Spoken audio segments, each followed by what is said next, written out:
네, 안녕하세요. 주식은 역시 기릿기릿의 기릿입니다. 안녕하세요, 기릿님분들. 자, 오늘 하루도 다들 잘 보내셨죠? 이번 주 한 주 모두 잘 보내시기 바랍니다. 바로 시작하도록 할게요. 자, 오늘의 내용은 SK바이오사이언스에서 배워야 할 점, 그리고 일본 증시의 급락, 그 이유는 LG화 언제까지 하락하나, 그리고 마지막으로 환율이 상승하면 안 되는데에 대해서 알아보도록 하겠습니다.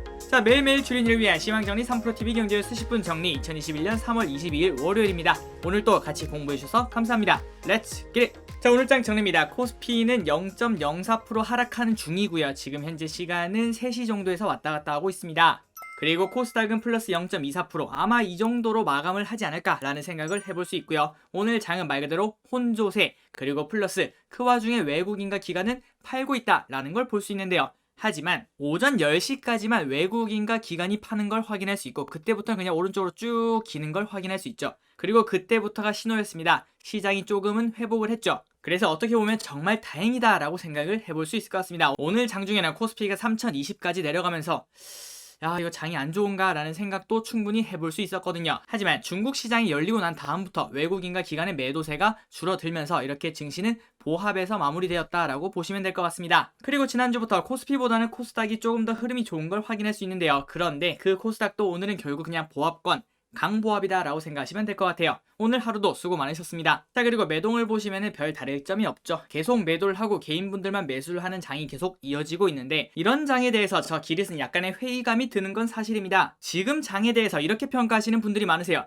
개인분들이 주가가 떨어질 때 사서, 그러니까 저점에서 사는 거죠. 그 다음에 외국인과 기관이 주가를 쭉 올리고 나면 개인들은 이렇게 팔고 나간다. 그러니까 지금 개인들이 잘하고 있는 거다라는 평가가 정말 많습니다. 하지만 저 기릿의 생각으로는 과연 언제까지 이게 지속될까? 라는 생각을 해볼 수 있는데요. 진짜 말 그대로 지금까지 개인분들은 잘하고 있습니다. 3천 밑으로 내려가면 엄청나게 많이 매수를 하는 걸 확인할 수 있고요. 그 다음에 주가가 올라가면 빠르게 다시 매도를 하는 걸 확인할 수 있습니다. 그런데 여러분도 아시다시피 작년 말부터 올해 초까지 개인의 매수량이 엄청난 거 알고 계시죠? 여기만 봐도 하루에 1조씩 사는 날이 2번이나 존재했습니다. 그런데 이 부분을 다시 생각해보자면 개인분들의 매수량이 3천 위에서, 그러니까 코스피 3천 위에 몰려있다라는 해석도 충분히 가능합니다. 그 말을 다시 바꿔서 말하자면 외국인과 기관의 물량이 그만큼 개인들한테 넘어갔다라고도 말을 할 수 있겠죠. 이 상황에서 외국인과 기관이 갑자기 3,300, 3,400까지 자기들이 매수하면서 올릴 이유가 있을지에 대해서는 조금은 고민이 필요할 것 같습니다. 그 이유가 뭐라고요? 3,000 위에는 개인분들만 왕창 샀거든요. 그러니까 지금 상황은 3,000 위에는 개인분들이 물려있는데, 그 상황에서 굳이 외국인과 기관이 올릴 이유가 있는가에 대해서 생각이 필요하다는 것이죠. 그래서 이 부분만 생각하자면 박스권의 장세가 더 계속 이어지겠구나 라는 생각도 조금은 해볼 수 있을 것 같습니다. 어쨌든 오늘 또 연기금은 판다. 자, 그리고 환율입니다. 환율은 계속 지속적으로 우상향을 하고 있고요. 오늘 아침에는 상승을 했는데 그나마 다행히도 장 중반부터 마이너스로 돌아선 것을 확인할 수 있습니다. 이 덕분에 외국인들의 매도세가 멈췄다라고 생각을 해도 과언이 아니겠죠. 자, 그럼 이 환율 가면서 올라갈까요? 내려갈까요? 그 부분에 대해서는 조금 뒤 뉴스 시간에서 알아보도록 하겠습니다. 자, 그리고 오늘 니케이가 마이너스 2%나 맞았습니다. 한국과 중국이, 특히 중국은 증시가 올랐죠. 한국은 보합이고요. 그런데 반해서 니케이는 마이너스 2%나 맞았는데요. 그 이유가 뭔가? 자, 아시아오전 긴축 우려에 화제까지 일본 증시 급락을 했다는 소리입니다. 그리고 그 이유는 긴축 우려가 가장 크다라고 볼 수 있겠죠. 미국 페드가 코로나19 내놓은 유동성 공급 조치 중 하나인 은행권 자본규제 면제를 연장하지 않기로 한 데다 일본 은행이 지난 19일 상장지수 펀드 매입 규모의 하한이라고 할 수 있는 연간 6조엔 기준을 폐지하면서 증시 부양 기조가 약해질 수 있다는 우려 때문이라고 니혼 계좌인은 해석했다라고 하고 있습니다. 그러니까 투자자들 사이에서는 이제 긴축을 시작하는구나 라고 해석을 했다는 소식이죠. 그런 연유로 인해서 이렇게 일본 증시가 2%가 하락했다는 걸 볼 수 있습니다. 그리고 지난주에 저 기리가 함께 뉴스 기사 보셨던 거 기억나시나요? 우리나라는 어쩔 수 없이 미국보다 먼저 금리를 올릴 수밖에 없다라는 뉴스도 전해드렸습니다. 그런데 우리는 지금 미국 테이퍼링에 대해서 걱정을 하고 있고, 그게 아직 한 2년 남았으니까 안도의 한숨을 내쉴 수는 있으나, 하지만 우리 시장을 봤을 때는 그거보다 더 빠르게 온다라고 생각하는 게 맞겠죠. 그러니까 여러분들이 사이드 미러를 보면 뭐라고 적혀있죠? 사물이 보이는 것보다 가까이에 있습니다. 그 말을 여기에 적용할 수 있겠군요. 자, 그리고 오늘의 특징주입니다. 한국전력이 마이너스 4.7%, 마이너스 5%를 맞았습니다. 지난번에 한 6%인가 7%인가 올랐던 그런 장이 있었죠. 그런데 그때부터 지속적으로 쭉쭉 하락을 하면서 이렇게 떨어졌는데요. 자, 그 이유가 무엇인가? 한국전력 전기요금 인상 유보 소식의 하락. 장중 마이너스 4%라고 하고 있습니다. 자, 지난번에 올랐던 이유가 뭐였죠? 곧 전기요금이 상승할 수 있다. 몇 년 만에요? 7년 만에요. 그래서 그것 때문에 기대감에 상승을 했었습니다. 그리고 그날 외국인가 기관이 엄청나게 매수를 했었는데요. 하지만 단 4일 만에 한국전력에서 우리는 2분기에는 전기요금 올리지 않겠습니다 라고 발표를 했다는 거죠. 그런데 여기에는 문제점이 있는데요. 한전은 국제유가 상승 등의 영향으로 연료비 조정 단가 조정 요인이 발생했으나 이 말이 무슨 소리죠? 연료비 연동제, 그러니까 연료비가 올라가면은 전기요금도 올리겠다라고 생각을 해서, 그래서 이때 이 상승 보이시죠? 이때 이렇게 올라간 이유가 이것 때문이었습니다. 그런데 이번에 분명히 여러분들 WTI 지금 $60 넘는 거 알고 계실 겁니다. 국제유가 상승 등의 영향이 존재하고 있고, 그래서 연료비 조정 단가 조정 요인이 발생했는데, 그러면은 여기까지만 적으면 될 것 같습니다. 하지만 그 뒤에 사족을 붙였죠. 발생했으나로 끝났습니다. 지난 겨울 이상한파로 인한 액화천연가스 LNG의 일시적인 급등 영향을 즉시 반영하는 것을 유보하고, 코로나로 인해 어려움을 겪는 국민 생활의 안정을 도모하기 위해 정부로부터 유보 통보를 받았다.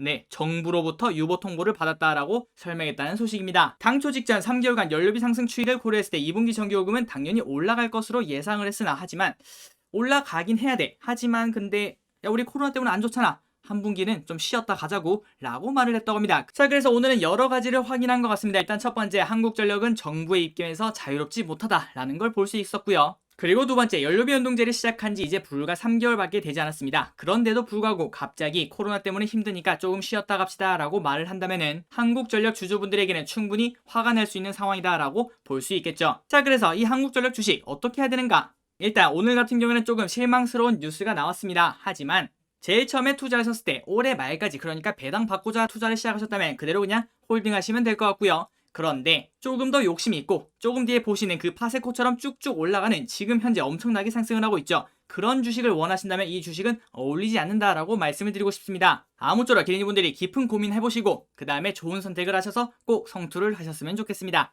자, 넘어가겠습니다. 자, 그리고 다음 종목은 파세코입니다. 파세코가 이렇게 좋은 흐름을 나타내고 있죠. 지난번에 공부했을 때가 아마도 이때쯤이었나 그런 것 같습니다. 그런데 일단 결론부터 말씀드리자면, 첫 번째, 지난번에 말씀드렸죠. 아마 이때쯤이었나요? 그때 이제 반 정도는 덜어내는 게 좋겠다라고 말씀을 드렸고요. 그리고 이제는 나머지 반도 정리하는 게 맞겠다라는 생각을 전해드리고 싶습니다. 물론 이건 정답이 없겠죠. 그런데 이 전제는 이걸로 시작합니다. 항상 주식은 언제 사서 언제 판다고요? 싸게 사서 비싸게 판다. 그 다음 플러스 무릎에서 사서 어깨에서 파는 게 정답이다 라고 생각을 할 수 있을 것 같습니다. 그 이유가 뭘까요? 맞습니다. 정수리가 우리는 어딘지 모르기 때문이죠. 그렇기 때문에 어느 정도 이 정도면 어깨는 된 것 같은데 라고 생각했을 때 그때가 이제 나올 때다 라고 생각을 해보시면 될 것 같습니다. 지난번에 말씀드렸죠. 나는 딴 돈에 반만 가져간다 라고 생각하시면 편할 것 같아요. 그리고 플러스 이 부분을 한번 체크해 보시면 좋을 것 같은데요. 자, 지금 파세코 주가가 엄청나게 상승을 하고 있는 걸 확인할 수 있죠. 이렇게 주가가 오른 이유가 뭘까요? 아마도 여러 가지 의견이 있겠지만 저 기릿은 이렇게 생각합니다. 이 파세코가 계속 성장을 할 거기 때문에 그거를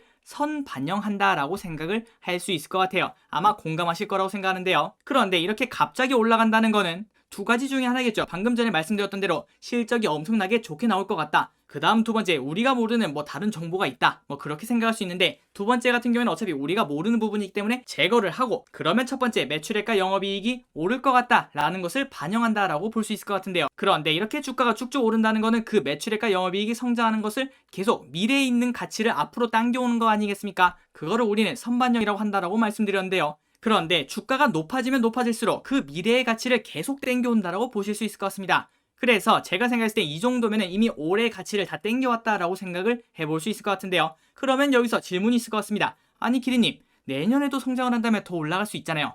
맞습니다. 그렇긴 한데, 하지만 올해 1분기에 파세코 매출도 얼마인지 모르는 상황에서 1년 뒤에 매출액을 예상한다는 것은 안개가 끼어있는 길을 걷는 거와 마찬가지입니다. 가면 갈수록 앞이 안 보이는 거죠. 그런데 굳이 그때 발걸음을 재촉할 이유가 있을까요? 저 기릿은 없다라고 생각을 합니다. 이미 파세코든 아니면 다른 종목이든 미래의 가치를 지금으로 땡겨오는 게 주가라고 말씀을 드렸습니다. 그런데 그게 어느 정도 내가 봤을 때 한 1년 정도는 땡겨온 것 같은데 라는 생각이 든다면은 그때부터는 이제 나의 영역이 아니겠구나 라고 하고 매도를 하는 게 가장 깔끔하다라고 생각을 할 수 있을 것 같아요. 그러니까 결국 이렇게 주가가 오르는 거는 미래의 가치를 당겨온다 라고 생각하시면 될 것 같습니다. 그러니까 어느 정도 반영을 했다라고 생각하면 욕심 없이 더 올라갈 수도 있죠. 하지만 그 부분은 조금은 컨트롤해야 된다라고 저 기릿은 개인적으로 생각합니다. 하지만 이 부분은 저의 스타일이고 저의 시각일 뿐, 100명의 투자자분들이 있다면 100명의 시각이 나오는 게 주식 투자다라고 말씀을 드렸죠. 그렇기 때문에 이 부분은 그냥 참고를 하시고 여러분들이 한번 여러분 스타일에 접목을 시켜보시면 될 것 같습니다.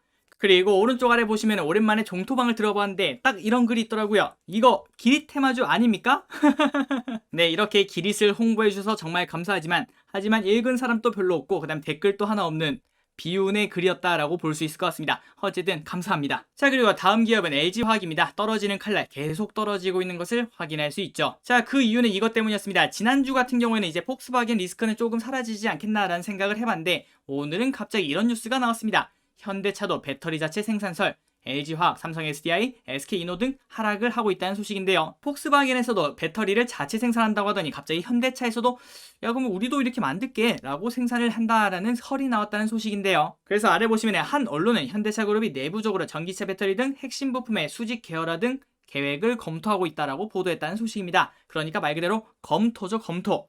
직접 발표를 한 건 아니고요. 그렇기 때문에 이 부분을 냉정하게 보자면 이것 때문에 더 주가가 떨어진다면 그때는 매수의 기회가 아닐까라는 생각도 조금은 해볼 수 있을 것 같습니다. 그리고 배터리라는 게 말 그대로 뚝딱 한다고 나오는 건 아니거든요. 어쨌든 2차전지 주주분들은 지금 현재의 상황이 그렇게 녹록지만은 않다라고 볼 수 있을 것 같습니다. 모두 힘내시기 바랍니다. 자, 오늘의 3%로 넘어가도록 하겠습니다. 네이버 vs 쿠팡, 네이버의 재평가 주용이라는 건 계속 지속적으로 알려드렸는데요. 자, 네이버가 신세계 이마트, 그 다음에 CJ 대한통운과의 파트너십이 있다라고 말씀을 드렸죠. 그런데 이 결과가 어떻게 될지 그 부분에 대해서 설명을 해주십니다. 그래서 결국 네이버는 아마존의 길인 풀필먼트로 갈 것이라는 시각을 알려주시는데요. 자, 풀필먼트가 뭐냐? 자, 지금 네이버에서 뭔가를 산다고 하면은 네이버는 그 말 그대로 중개 역할입니다. 부동산이라고 생각을 해볼 수 있겠죠. 그런데 이 풀필먼트 서비스가 뭐냐? 물류 전문업체가 물건을 판매하는 업체들의 위탁을 받아서 보관, 포장, 배송, 재고관리, 교환, 환불 서비스 이런 것들을 다 한다라고 생각하시면 될 것 같습니다. 그러니까 지금 같은 경우에는 네이버가 중개인 역할만 하고 있는데 나중에는 직접 나서서 창고에 저장도 하고 그 물건을 갖다 주고 그 다음에 환불도 해주고 그런 것들을 다 한다라고 생각하시면 될 것 같습니다. 그러려면 뭐가 필요할까요? 바로 물류 창고가 필요하다라고 생각을 해볼 수도 있을 것 같습니다. 어쨌든 이 영상을 보고 나면은 결국 네이버구나 라는 생각도 조금은 해볼 수 있을 것 같아요. 그래서 네이버에 관심 있고 네이버에 투자할 계획이 있거나 아니면 네이버에 투자 중이시라면은 꼭 보시면 좋을 것 같습니다.